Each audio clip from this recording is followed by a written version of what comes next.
How's it going, guys? Fun with Knives back once again, taking a look at the new for 2016 CRKT Outrage. One of my favorite knives. I would definitely put it in the top 3, so you're going to hear me rave about it quite a bit throughout this video. I love just about every aspect of this knife. It almost gets nothing wrong. And of course, it is a Ken Onion design, so I love it even more. I've loved everything he's put out that I own, whether that be through CRKT or Kershaw. He's got great knives from both manufacturers. So let's get into this, give you guys some specs. We have a 3.19 inch blade length, a closed length of 4.67 inches, and an overall length of 7.88 inches. Right in an EDC size range, I like. We talked about that before. You know, a little bit over 3-inch blade, that's perfect. And you get a 4-finger grip. That's great. The weight on this, though, is 4.5 ounces, so a little heavy for this knife, especially since this has aluminum handles, but we'll get to that. But a little heavy, not too heavy, but something worth noting if you guys are all about weight. Alrighty, this blade is made out of 8CR13 MOV, you know, decent Chinese budget steel, on all sorts of my knives. I like the steel. It's not my favorite, but I like it. And it is hollow ground, as you can see there. The light's really reflecting off that satin finish that's all over the blade.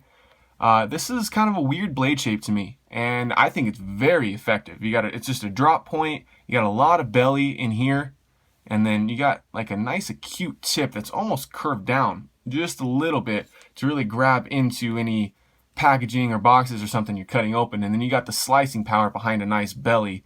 So I really like the blade shape, and it's just kind of classy looking. I could definitely put this into a gentleman's EDC knife. And you got CRKT on the flats on this side, and then Outrage, the name of the knife, and Ken Onion design. You can almost see that, really getting some glare there, sorry guys. And then that symbol too means IKBS, so this knife does feature that ball bearing system for deployment. I'll show you guys that. It is deployed with this flipper. Comes out wicked fast with that ball bearing system. Absolutely love that. Almost feels assisted, that's how smooth it is. And got some jimping there, if I can get that. Really wicks out there. It's so smooth, in fact, that you can shake it close if you need to. I mean, that's great. Manual knife that comes out as fast as an assisted knife, I could never complain about that. Brings us to lockup, which is this solid liner lock, hitting right where you want to. It's got some jimping on that as well to move it over a little bit easier. Nice and smooth. The weight of the blade almost drops it closed. These stainless steel liners are nestled into this aluminum handle, but they are not skeletonized, so you do get a little bit of weight. That's where that, you know, a lot of that 4.5 ounces is coming from, because there is quite a bit of steel in there.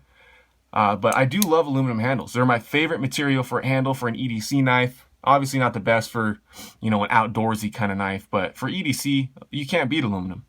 It's nice and light. You can color it, you can texture it, and one of my favorite features is that it shows wear. You can see there's, you know, a couple nicks here and there on the blade where I've dropped it or it's scraped against something. I love that. Gives your knife a lot of character that you've been using it, and you get some of these wear marks. So you got satin hardware, satin pivot, satin clip to match the blade, and that clip is really well designed. When I saw this knife, I was like, that thing's kind of short and stubby. I don't think I'd really like it. But I do. It's one position, so it's only for right hand tip up carry. But this clip is very well designed. Because it slides in and out of your pants very well. It is loop over, so you're going to be getting barely anything, very deep carry out of your pocket. And it's just simple, but the main feature of that is you can't feel it when it's in your hand. It's got this nice cutout that your finger just fits in very well. Can't even feel there's a clip there. So that's a definite plus for this knife. Another reason I put it in a gentleman's category is just because of the kind of unintimidating nature, even though it's named the Outrage. Not a tactical knife, very classy looking, very discreet carry, and you got a little lanyard hole there. I don't know if you could fit some paracord through there. You might have to strip it out. But that is the Outrage, and it's partially closed construction. I forgot to mention that. Got some ribbing here on I think it's a glass-filled nylon backspacer, but I think this knife is an absolute win for CRKT for 2016.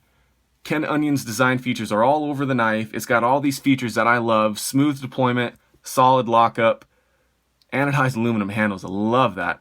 And just a blade shape that's just screams utilitarian. I've used it a ton. You can see the edge is even rolled there a little bit. I've been using it. There's even a little chip in the blade somewhere. So this Outrage is probably my third favorite knife. And if I compare it to my favorite knife, the Kershaw Knockout, they have a lot of similarities. This has got a deep carry clip, anodized aluminum handles, I mean a fairly large belly in each blade, and a flipper too. So this knife is high on my list for recommendations. I think I paid around $37 for this knife, and one of the best knives I've purchased. I just can't say enough about Ken Onion's designs for ergonomics. I mean, you can grip this thing all over the place and it feels great in hand. So guys, I suggest you guys pick up a CRKT Outrage. More knife reviews are to come, and thanks for watching.